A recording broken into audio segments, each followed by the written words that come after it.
students, how are you?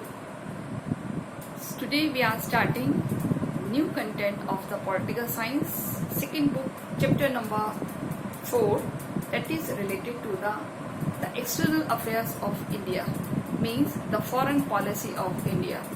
So before we start the topic, first of all we understand what is the foreign policy. Foreign policy in the sense meaning it is a very clear concept, that is to relation with the other countries, that is known as the foreign relations. So after 1947, India decided about the foreign policy relations with the other nations, because before the independence we are controlled under the British government, so we have not decided yet a particular policy about the foreign relation. But after independence, our first motive, our first primary object, that was to develop in the foreign sector, to maintain relations with the other countries. So Pandit Jawaharlal Nehru played an important role in this sector. He prepared a policy for the foreign relation. So that's why in our India, Pandit Nehru is known as the founder of foreign relation. So because they have prepared a policy how to keep India's relations with the other nations. So first of all, we are starting the chapter. We will remind first thing, that is related to the first book, that is after the Cold War era. After the Cold War 1945, there is a two nations, which is the USA and USSR. So first US is follow to the capitalist and USSR follow the communism, socialism. So India have a opportunity that from which group want to join, which that is with US or that is with the USSR. But here is a new policy was adopted by Pandit Jawaharlal Nehru, and that is the middle path of the foreign relation, and this path is known as the non-alignment policy, NAM. NAM. So what about the NAM? What is the policy of Pandit Jawaharlal Nehru? What is the role of Pandit Jawaharlal Nehru in the foreign policy of India? So in this content कि how कि India के relations कैसे थे विदेशों के साथ, क्या policy India ने अडॉप्ट की, आज भारत कहाँ और कौन सी स्थिति में है, बहुत ही इजी और इंटरेस्टिंग टॉपिक है. And this is a very valuable topic for your future GK. इस बार हम पहले ही बता चुके हैं, आपकी ये जो दोनों बुक्स हैं वो आपकी बहुत बहुत बहुत ज़्यादा इम्पॉर्टेंट है when ever you will attempt any UPSC or RPSC exam. Okay, first of all, in our book, that is given about the constitutional principle in our constitution about the foreign relations. What are the provisions are given in our constitution regarding to the foreign relations? So we will start today's content, that is the India's foreign policy.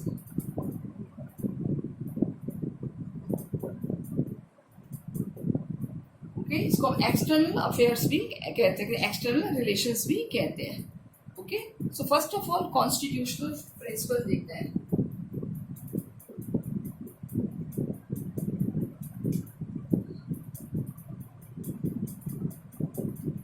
यानी कि भारत के संविधान में foreign policy से related क्या क्या provisions किए गए हैं, तो हम देखते हैं उसके बारे में. तो सबसे पहले अगर हम बात करें तो all things are given in the article 51. कौन से आर्टिकल में है? आर्टिकल 51. आर्टिकल 51 कहाँ था, मैं आपको थोड़ी सा इसका इंट्रोडक्शन दे दूंगी. पार्ट 4 ऑफ कॉन्स्टिट्यूशन, जिसमें आर्टिकल है 36 to 51, और इस टॉपिक का नाम है DPSP, directive principle of the state policy, जिसको हमने कहाँ से लिया है? बोरो फ्रॉम आयरलैंड का आयरिश कॉन्स्टिट्यूशन.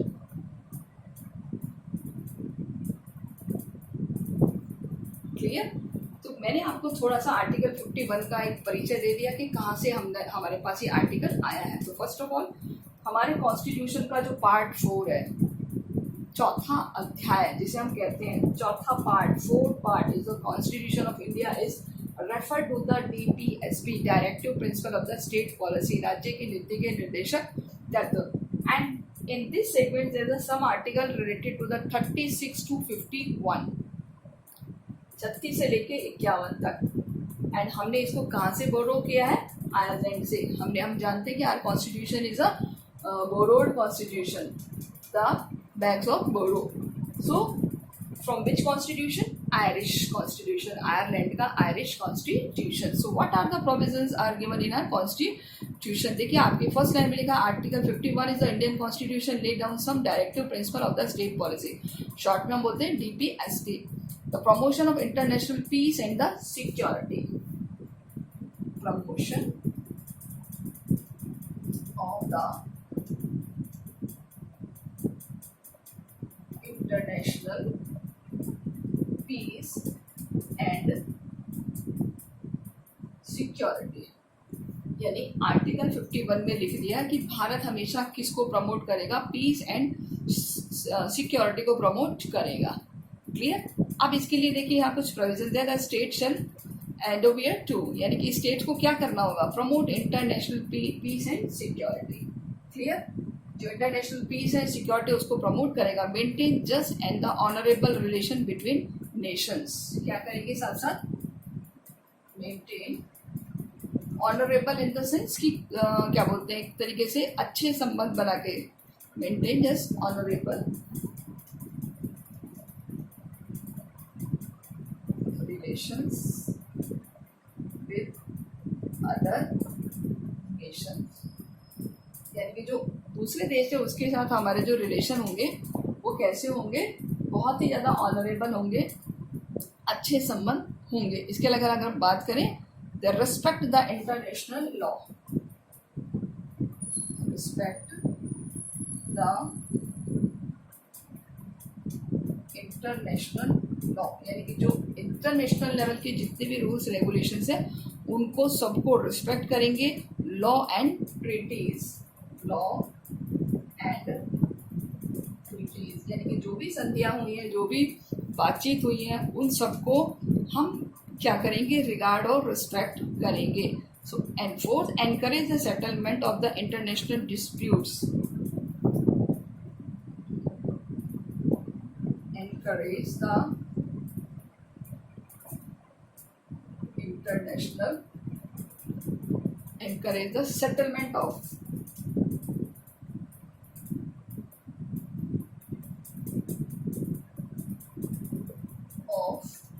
international disputes, यानी कि इंटरनेशनल लेवल पर जितने भी डिस्प्यूट्स हैं उनको सेटलमेंट कराने के लिए प्रोत्साहित करेंगे कि भाई आपस में लड़ो मत, बातचीत करो। ओके, तो ये हमारे सारे कहाँ पर लिखे हुए हैं? आर्टिकल 51 में। तो ये उसकी डिटेल है। ओके, आप एक लाइन पे लिख सकते हो ये वाली, where it is written in article 51, और ये इसका पूरा डिटेल डिस्क्रिप्शन है कि article 51 refers to the. Okay, now so ये आपको क्वेश्चन करना होगा कि write about the constitutional principles of the Indian foreign policy, यानी कि इंडियन फॉरेन पॉलिसी के क्या कॉन्स्टिट्यूशन प्रोविजंस किए हैं कि फॉरेन रिलेशंस उसके साथ कैसे होने चाहिए। नेक्स्ट अगर हम देखें तो इंडिया की फॉरेन पॉलिसी के रिगार्डिंग हम बात करते हैं, that is the policy of non alignment, नैन इसको हम कहते हैं, पॉलिसी ऑफ नॉन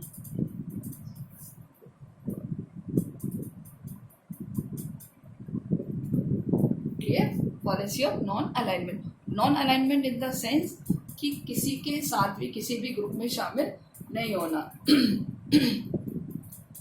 सो सबसे पहले अगर हम बात करें तो इंडिया जो फ्रीडम हुआ था हमारा from the beginning of the freedom, यानी कि जब से हमने आज़ादी के लिए शुरुआत करी थी तब से हमारा ये था कि हम जो वर्ल्ड वाइड है हम अपोज कर रहे हैं कॉलोनिज्म को और इम्पीरियलिज्म को। कॉलोनिज्म और इम्पीरियलिज्म जो एक बहुत बड़ा इन्फ्लुएंस था for the liberation movement to many Asian और अफ्रीकन कंट्रीज में। कहाँ था? अफ्रीकन और एशियन कंट्रीज में।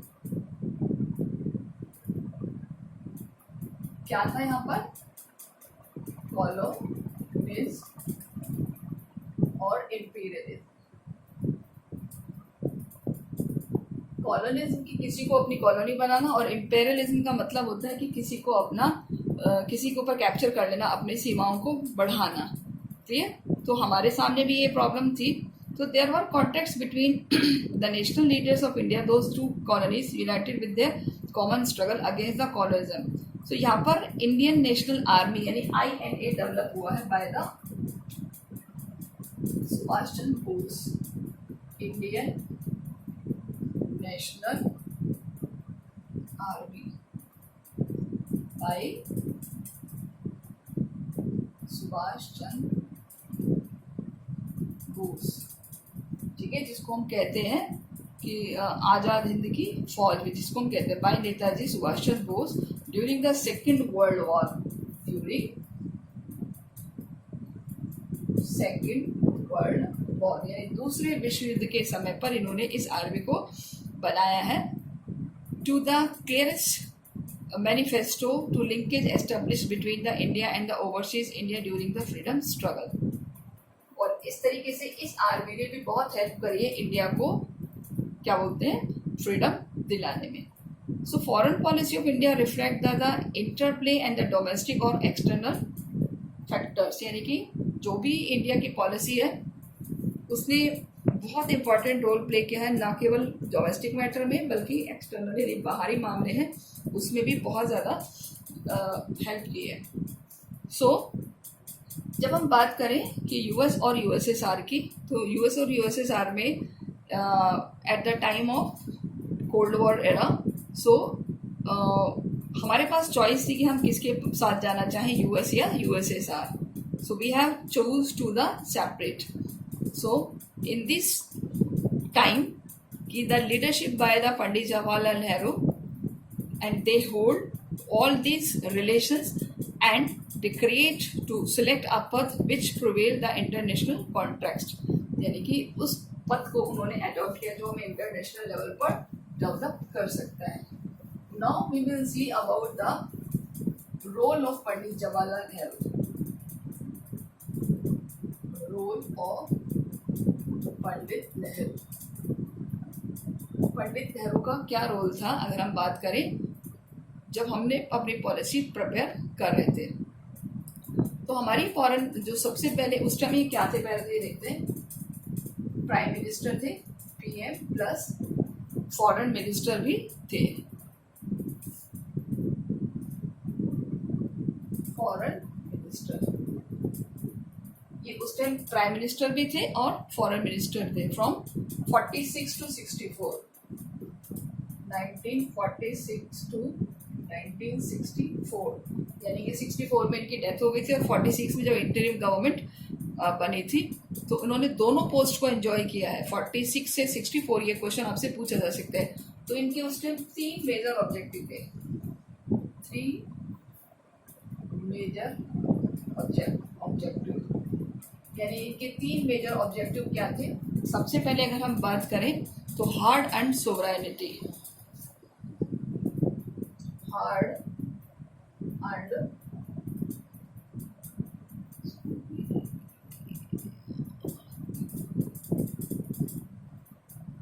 सोवरेनिटी, यानी कि खुद की हमारे पास पावर होनी चाहिए। इसके अलावा अगर हम बात करें तो सेकंड दैट इज कि protect territorial integrity, protect territorial integrity, यानी कि जो हमारे टेरिटरी हैं, जो हमारे एरियाज हैं, उनको सबको प्रोटेक्ट किया जाना चाहिए।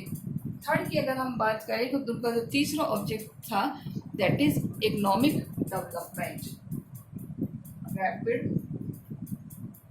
इकोनॉमिक डेवलपमेंट, तेजी से हमारा आर्थिक विकास भी होना चाहिए।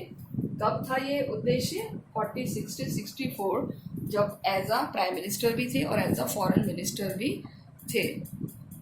सो Nehru wish to achieve this objective through the strategy of non alignment, और इसको कैसे अडॉप्ट किया जा सकता है? Through the non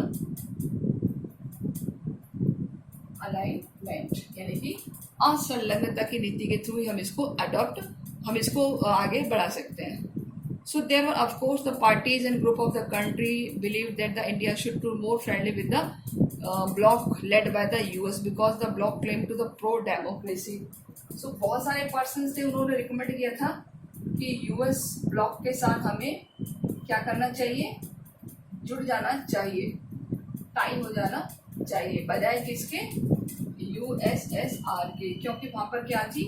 already democracy थी, लिबरल डेमोक्रेसी थी। क्लियर? जबकि वहाँ पर कम्युनलिज्म था। तो बहुत सारे लीडर्स ने रिकमेंड किया था। Among these lines were leaders like doctor Ambedkar. तो डॉक्टर अम्बेडकर भी इसके लिए ऑलरेडी एग्रीड थे। अम्बेडकर ने भी सजेस्ट किया था कि अमेरिका के साथ हमें जुड़ जाना चाहिए। So also wanted to India follow other UN foreign policy. These include by the Bharatiya Jana Sangh and later Swatantra party. इसको जो रिकमेंड किया था सबसे पहले किसने किया था?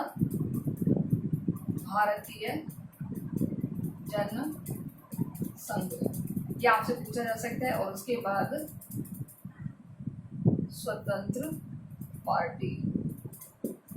कौन सी पार्टियां हैं जिन्होंने यह रिकमेंड किया था कि इंडिया को यूएस ब्लॉक के साथ टाई हो जाना चाहिए, यूएस को फॉलो करना चाहिए? तो according to your book that is it recommended by Bharatiya Jana Sangh and the Swatantra party. So but Nehru possessed considerable leeway and the formatting foreign policy। तो यहाँ पर हमारे बहुत सारे क्वेश्चंस प्रिपेयर हो रहे हैं। Okay, now the distance from two group से कैसे डिस्टेंस किया है?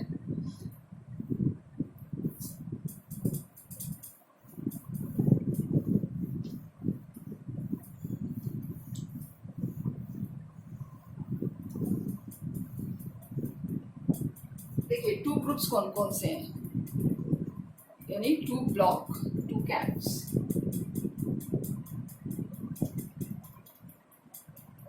या टू ग्रुप्स। क्लियर? तो इसमें देखिए वो फॉरेन पॉलिसी के रिगार्डिंग ही हम बात कर रहे हैं कि हमने जो सबसे पहले पॉलिसी को एडवोकेट किया that is the non alignment bye the Pandit Jawaharlal Nehru. So at the time of Cold War, the tension was the contributing the human resources and the UN peacekeeping operations. So India wanted to keep away from the military alliance led by the US and the Soviet against the each other. देखिए, जैसे आपको मैंने पहले बताया था, cold war के time दो super block हो गए थे, यूएस और यूएसएसआर। तो यूएस जो रिकमेंड करता था वो military power in the sense की डेमोक्रेसी। क्लियर? क्योंकि उस टाइम मिलिट्री पावर में अगर हम देखें तो बहुत सारे जो ग्रुप्स थे वो यूएस के साथ थे, मिलिट्री अलायंस के साथ था। क्लियर? और ये किसको प्रेफर करते थे? कैपिटलिज्म को। जबकि ये क्या था? कम्युनलिज्म। ये किसको फॉलो कर रहे हैं? कम्युनलिज्म, जहाँ पर सबको ग्रुप में लेके चल जाता है। इन्होंने अपना एक ग्रुप प्रिपेयर किया था दैट इज नाटो। इन्होंने अपना एक ग्रुप प्रिपेयर किया था that is the Warsaw. Clear? So NATO और वार्सा के बाद इसकी फुल फॉर्म अगर हम लिखें तो दैट इज कि वार्सा पैक्ट।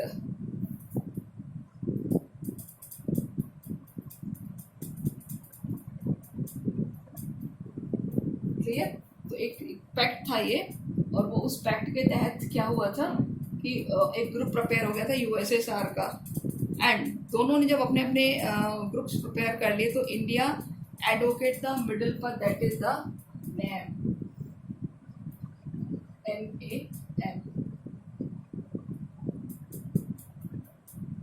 इंडिया ने कौन सा पथ सिलेक्ट किया? नेम का। क्लियर? तो ये हम पढ़ चुके हैं फर्स्ट बुक में कि north Atlantic Treaty Organization NATO Soviet-led Warsaw Pact come to the existence. India advocate non-alignment as the idea's foreign policy approach. This was the difficult balancing to the sometimes balance to appear perfect. 1956 Britain attacked the Egypt or the Suez Canal. ये भी important है. 1956 में Britain attack on Egypt. किस पर attack किया है? Egypt पर attack किया है. किसके लिए? सुएज कैनाल के लिए. क्लियर? Suez canal. तो ये कैनाल्स का जो एक किस्सा है वो उस पर कैप्चर कर लिया था ब्रिटेन ने, और वो आता था इजिप्ट के पास. तो इस तरीके से वो जो कैप्चर कर लिया था, तो उसके लिए भी उसके खिलाफ भी इंडिया ने आवाज़ उठाई थी. So India has a world protest against this new colonial invention. यानी कि इंडिया ने इस इशू पर आवाज़ उठाई है ब्रिटिश के खिलाफ. समटाइम्स क्या हुआ था कि यूएसएसआर इन्वेडेड हंगरी, कि यूएसएसआर ने हंगरी पर इन्वेडेड कर दिया, लेकिन उस टाइम इंडिया ने कोई जवाब नहीं दिया, यानी कि कोई पब्लिक कॉन्डमेशन नहीं किया. कॉन्डमेशन द सेंस आलोचना नहीं की. सो Despite the such situation, by a large India take independent stand to the various international issues. यानी कि इससे पता चलता है कि इंडिया का कोई ऐसा इशू नहीं है, वो सेपरेट पॉलिसी चाहता है. अब बात करें कि जब इंडिया बहुत सारे अदर कंट्रीज़ को, जो डेवलपिंग कंट्रीज़ हैं, उनको फॉलो बता रहा था नॉन अलाइनमेंट के लिए, तो Pakistan join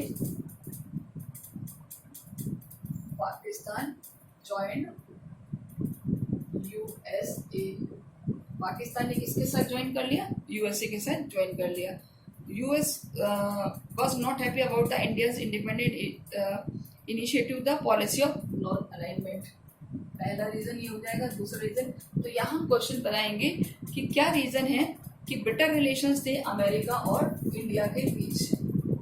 better relation between India और यूएस. तो पहला कि पाकिस्तान ज्वाइन यूएसए. पाकिस्तान ने किसको ज्वाइन कर लिया था? यूएसए को ज्वाइन कर लिया था. इसके अलावा यूएस हैप्पी नहीं था कि इंडिया की नॉन अलाइनमेंट पॉलिसी से. क्लियर? इसके साथ इंडिया किसके साथ जुड़ा हुआ था? India friendship with USSR. यानी कि इंडिया की जो फ्रेंडशिप थी वो किसके साथ थी? यूएसएसआर के साथ थी. तो इसलिए भी अमेरिका को ये चीज़ पसंद नहीं आई थी. तो इसलिए ड्यूरिंग द 1950 इनके जो रिलेशंस थे वो कैसे हो गए थे?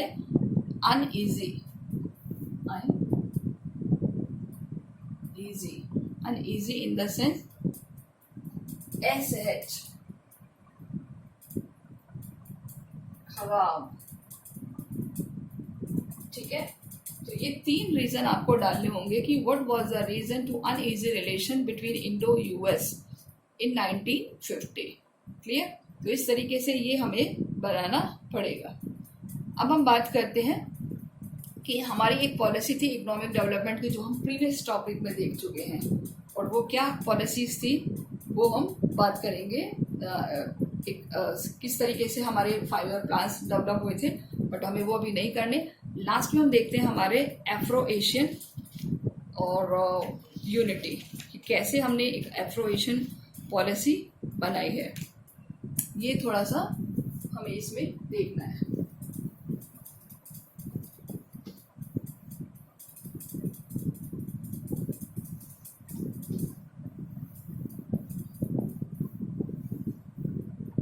देखिए, फर्स्ट ऑफ ऑल हमें इसका मीनिंग पता होना चाहिए. एफ्रो एशियन, तो Afro in the sense Africa, Asian मतलब एशियन कंट्रीज.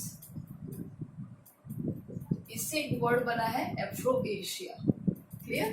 तो एफ्रो एशिया की जो यूनिटी है, यानी उनकी जो एक यूनिटी है, उससे इंडिया की पॉलिसी पर क्या इफेक्ट आया, और इंडिया में इसमें सबसे इम्पोर्टेंट रोल कैसे प्रोवाइड किया है। तो सबसे बात करें कि इंडिया की जो साइज एंड लोकेशन है वो बड़ा ही पावरफुल पोटेंशियल था, तो नेहरू जी ने इस चीज़ को बहुत ज़्यादा उचित माना और उन्होंने क्या करा, इसके लिए एक कॉन्टैक्ट किया था between India and other newly independent state Asia और अफ्रीका। तो एक क्या करा था नेहरू जी, पंडित नेहरू ज्वाइंट और ग्रुप विद न्यूली स्टेट्स। अब देखिए यहाँ स्टेट्स का मतलब कंट्री है, यहाँ स्टेट का मतलब कोई राज्य नहीं है, जो कि हमें, क्योंकि हम इंटरनेशनल लेवल पर बात कर रहे हैं तो इंटरनेशनल लेवल पर हर कंट्री को स्टेट बोला जाता है। क्लियर। सो 1940 और 50 के बीच जो भी कंट्रीज आज़ाद हुए थे, डीकॉलोनाइज हुए थे, उनके साथ नेहरू जी ने क्या करा तो उनके साथ ज्वाइन करना शुरू कर दिया था और उसकी एक तरीके से एडवोकेट करने की शुरुआत कर दी थी। Under the leadership the convened the Asian relations conference in March 1947। अब देखिए कब शुरू कर दिया था, मार्च 1947, जबकि हम खुद आज़ाद नहीं हुए थे, फिर भी नेहरू जी ने इसकी शुरुआत कर दी थी। यानी उनके अंदर ये इसका जज्बा था कि हमें अभी तक आज़ादी नहीं मिली है, 5 महीने बच रहे हैं, लेकिन फिर भी हमें क्या बोलते हैं इंटरनेशनल लेवल पर इसकी शुरुआत करनी चाहिए। तो इसके लिए सबसे पहला उन्होंने जो एक स्टेप उठाया था, India made earnest efforts to early relations with the freedom of Indonesia from Dutch colony. तो फर्स्ट स्टेप क्या था उनका, फर्स्ट स्टेप कि freedom of Indonesia from Dutch colony, यानी कि डच ने उनको इंडोनेशिया को अपनी कॉलोनी बनाया हुआ था, तो उसके लिए आज़ादी दिलवाने के लिए पंडित जी ने सबसे पहले शुरुआत की थी और उन्होंने एक इंटरनेशनल कॉन्फ्रेंस की थी 1949 में फॉर स्ट्रगल। क्या कही थी, एक इंटरनेशनल कॉन्फ्रेंस 1949 में, किसकी फ्रीडम के लिए, फ्रीडम ऑफ इंडोनेशिया की फ्रीडम के लिए। Okay, and India was to the supporter was a decolonizer process. The family opposed racism, especially apartheid in South Africa. इसके अलावा अगर हम बात करें तो another state that is the end of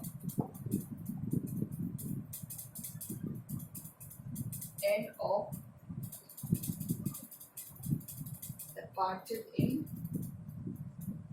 south Africa. तो इंडिया ने उसमें भी सबसे इम्पोर्टेंट रोल प्ले किया है।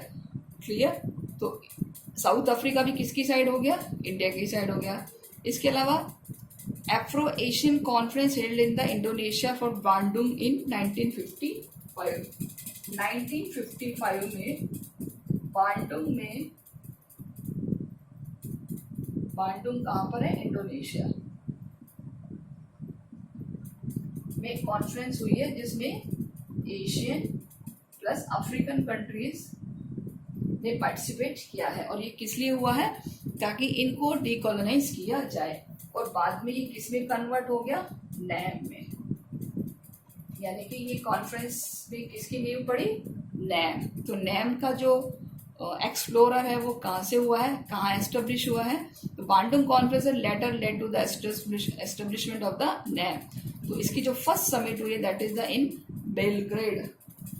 द फर्स्ट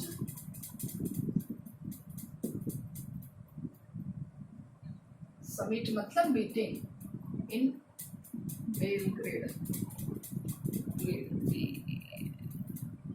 बेलग्रेड ये भी इंडोनेशिया में है। क्लियर। तो बेलग्रेड में इनकी मीटिंग हुई है और कब हुई है वो, 1961 में, इन 1961। तो आपने अगर याद हो तो जब हमने नैम पढ़ा था तो इसके 5 फाउंडर मेंबर्स हमने पढ़े थे, इंडोनेशिया, इजिप्ट, साउथ अफ्रीका, घाना जिसमें थे।